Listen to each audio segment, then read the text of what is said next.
میرے لیے یہ بات بہت ہی حیران کن ہے اور مجھے ہضم بھی نہیں ہو رہی کہ پچھلی 14 صدیوں میں صرف 9 مشائخ بر صغیر میں بہت اونچے مناظر یعنی عالم امر والے گزرے ہیں،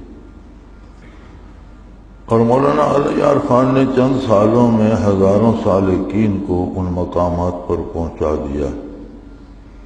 دوسرے لفظوں میں 20ویں صدی میں بہت سے لوگوں نے پہلی 14 صدیوں سے زیادہ ترقی کر لی۔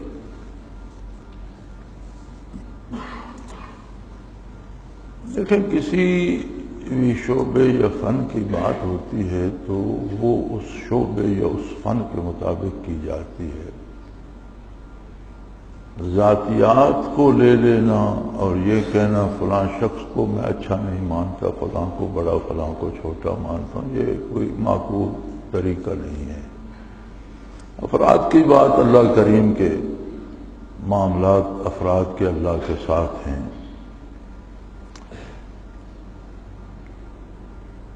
اور یہ کہنا کہ پچھلی 14 صدیوں میں بر صغیر میں صرف 9 مشائخ بہت اونچے منازل یا عالم امر والے ہیں، یہ بھی صحیح نہیں ہے۔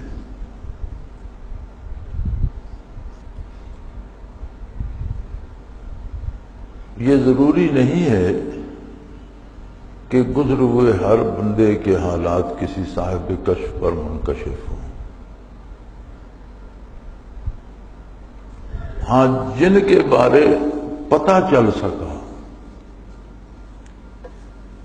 اور جو نام حضرت رحمت اللہ تعالی علیہ نے گنوائے وہ بھی کسی نہ کسی صورت میں حصول برکات یا راہ تصوف یا راہ سلوک میں چلتے ہوئے جن حضرات سے واسطہ پڑا یا ملاقات ہوئی، غالباً بر صغیر میں ان کی تعداد 14-15 کے قریب ہے، لیکن یہ ضروری نہیں کہ جن سے حضرت جی کو یا ہمیں سابقہ پڑا ہے ان کے علاوہ ہے ہی کوئی نہیں۔ بر صغیر میں تو بعض انبیاء بھی دفن ہیں،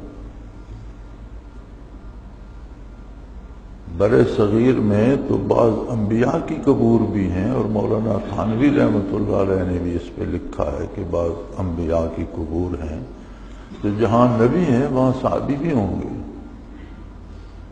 جہاں صحابی ہیں وہاں تابعین بھی ہوں گے۔ اور اس بات میں بڑا فاصلہ ہے کہ ایک بندہ کہتا ہے میں لندن گیا تھا، 5 آدمیوں سے ملا تھا، اور اسے یہ سمجھ لینا کہ پورے لندن میں صرف 5 ہی آدمی بستے ہیں، اس کا یہ مطلب سمجھ لینا صحیح نہیں ہے۔ اب ایک آدمی یہاں سے برمنگم گیا ہے، وہ 10 بندوں سے ملا ہے، 20 بندوں سے ملا ہے، تو ان کا تذکرہ کرتا ہے کہ میں فلاں سے ملا، فلاں سے ملا، فلاں سے ملا۔ اب دوسرا یہ سمجھے کہ برمنگم شہر میں صرف 20 ہی بندے ہیں، تو یہ تو سمجھنے کی بات ہے، یہ صحیح نہیں ہے۔ اللہ کی زمین جس طرح آسمان ستاروں سے پر ہے، زمین ذاکرین اور اہل اللہ سے اس سے زیادہ بھری ہوئی ہے، اور کسی کو اللہ نظر دے تو آسمان پر ستاروں کی نسبت زمین پر چمکنے والی روشنیاں زیادہ ہیں۔ تو یہ اس کا اپنا معاملہ ہے، وہ جانے، اس کے معاملات جانے، اس نے کس کو کیا دیا۔ ہاں، یہ ضرور فرمایا حضرت نے، مجھے بھی یاد ہے، میرے سامنے بھی ہوا کہ بر صغیر میں ایسی 14-15 ہستیوں سے ملاقات ہوئی جو عالم امر میں ہیں، اور عالم امر تک جانا مفتی صاحب اتنا آسان کام نہیں ہے، بہت دور کی بات ہے۔ پورے عالم خلق کو پیچھے چھوڑ کر روح عالم امر میں پہنچتی ہے، اور عالم خلق کی وسعتیں اللہ ہی جانے کتنی ہیں، اور جو عالم امر میں نہیں پہنچے ان کی شان کچھ کم نہیں ہے۔ یہ ضروری نہیں کہ وہی ولی ہیں جو عالم امر میں پہنچے، یہ اللہ کی عطا ہے، اور جتنا جس کو اس نے دیا وہ اس کی مرضی۔ اب رہی یہ بات کہ مولانا علی یار خان رحمت اللہ علیہ نے چند سالوں میں ہزاروں سالکین کو ان مقامات پر پہنچا دیا۔ دوسرے لفظوں میں 20ویں صدی میں پہلی 14 صدیوں سے زیادہ ترقی ہوئی۔ اس بات کا جائزہ ایک اور انداز سے لیجیے۔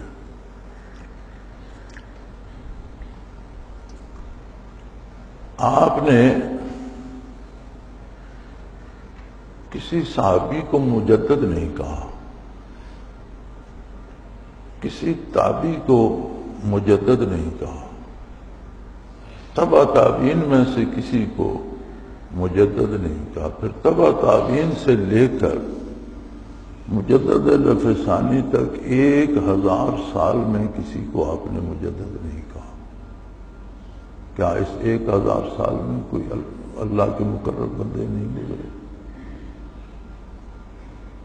اور پورے روئے زمین کو چھوڑ کر بر صغیر میں ایک شیخ احمد سرہندی رحمۃ اللہ علیہ کو ساری دنیا نے مجدد مان لیا۔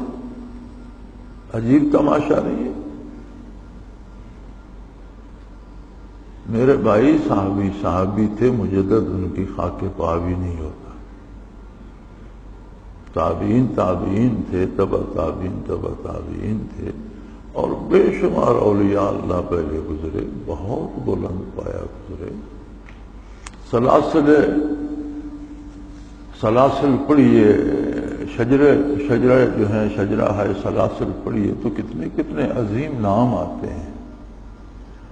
میں نے کسی نام کے ساتھ مجدد نہیں پڑھا۔ شیخ عبد القادر گیلانی رحمۃ اللہ علیہ کا نام نامی بہت معروف ہے، ان کے نام نامی کے ساتھ مجدد نہیں پڑھا آج تک۔ سیدنا شیخ احمد سرہندی رحمۃ اللہ علیہ کے نام کے ساتھ مجدد کیوں آ گیا؟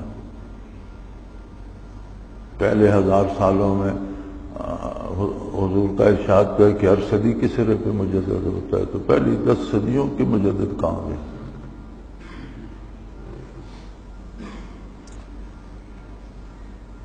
اب یہ اللہ کریم کی مرضی کہ کس سے کیا کام لیتا ہے اور کس کام کی ضرورت کب پیش آتی ہے۔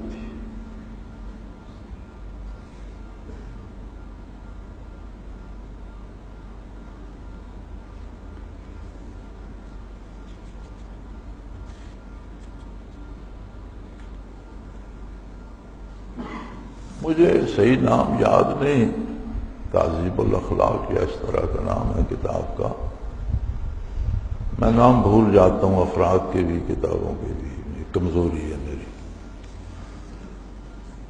تو انہوں نے اخلاقیات کے موضوع سے بہت سے واقعات، بہت موٹی، اتنی موٹی کتاب ہے اور بڑا احاطہ کیا ہے بہت دور سے لے کر آخر تک۔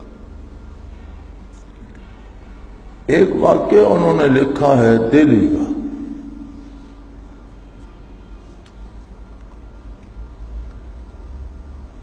غالباً 11ویں صدی کے آخر کا۔ تو وہ فرماتے ہیں کہ ایک شخص سرائے میں جا کر ٹھہرا۔ اس وقت آج کل کی طرح ہوٹل نہیں ہوتے تھے، سرائے ہوتی تھیں، اور ان میں کچھ لوگوں نے وہ مالک کمرے کرائے پہ دیتا تھا اور کسی نے تنور لگا رکھا ہوتا تھا، روٹیاں وہاں سے مل جاتی تھیں، تو اس طرح سے گزر بسر ہوتی تھی۔ تو سرائے میں جا کر کسی نے کمرہ لیا، اور اس نے جب اندر سے دروازہ بند کیا تو مرد بالیاں پہنا کرتے تھے، سونے کی بالیاں مرد بھی پہنا کرتے تھے۔ میرے لڑکپن تک میں نے بھی ایسے لوگ دیکھے ہیں جو پہنا کرتے تھے، اور وہ بڑی اتنی بڑی ہوتی تھی، کان میں ہوتی تھی تو کندھے تک لگتی رہتی تھی، اتنی بڑی ہوتی تھی جو مرد پہنتے تھے۔ میرے ایک ماموں ہوتے تھے، وہ جنگ عظیم میں مارے گئے، میں نے انہیں بھی پہنے ہوئے دیکھا ہے۔ تو انہوں نے دیکھا کہ وہ اس دروازے کے پیچھے 2 بالیاں لٹک رہی ہیں۔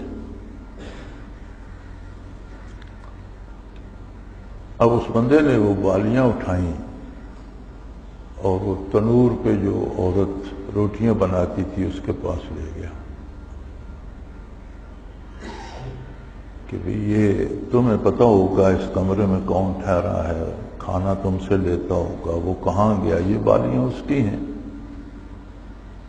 اس اس نے کہا مجھے تو کچھ یاد نہیں، میرے پاس لوگ آتے ہیں کھانا لے کے چلے جاتے ہیں، میں تو نہیں پوچھتی کون کس کمرے میں ٹھہرا ہوا ہے، تو مجھے کیا خبر ہو۔ وہ لے کر کوتوال کے پاس گیا۔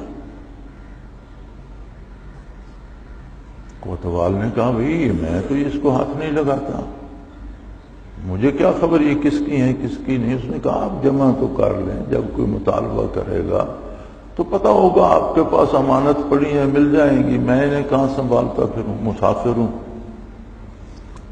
بڑی رد و قد کے بعد اس نے جمع کر لی۔ وہ رات شاید مجھے یاد نہیں 10ویں صدی کی یا 11ویں صدی کی آخری رات۔ اب جب صبح اٹھا تو اس بندے کو خیال آیا کہ میں پاگل ہوں، اتنا سونا میں نے خامخواہ جا کر کوتوال کو دے دیا، یہ کیا بات ہوئی۔ وہ ابھی یہ سوچ رہا تھا کہ وہ تنور والی خاتون آ گئی کہ بھی وہ بالیاں مجھے پتہ چل گیا کس کی ہیں، وہ کہاں ہے، مجھے دو۔ اس نے کہا میں نے تو وہ کوتوال کو دے دی تھی، چلو میرے ساتھ کوتوال کے پاس، مجھے پتہ ہے کس کی ہے، مجھے دو۔ اب وہ گاہک بنی ہوئی تھی۔ جب دونوں کوتوال کے پاس پہنچے تو اس نے کہا جی مجھے تو رات ان کا مالک مل گیا تھا، وہ آ کر لے گیا۔ تو سارا واقعہ بیان کرنے کے بعد وہ فرماتے ہیں میں نے سوچا یہ ہوا کیا، مجھے کیا ہو گیا، کل تو میں ان میں دلچسپی نہیں لے رہا تھا، آج مجھے بھی خیال آ گیا لینی چاہیے، تو نور والی کو بھی خیال آ گیا اور کوتوال تو کھا ہی گیا۔ تو پھر کہتے ہیں کہ مجھے سمجھ آئی کہ کل 10ویں صدی یا 11ویں ختم ہو گئی تھی، آج نئی صدی شروع ہوئی ہے، لوگوں کے مزاج بدل گئے۔ وہ یہ واقعہ لکھ کے بتاتے ہیں کہ جب صدی تبدیل ہوتی ہے تو مزاجوں میں اتنا فرق آتا ہے۔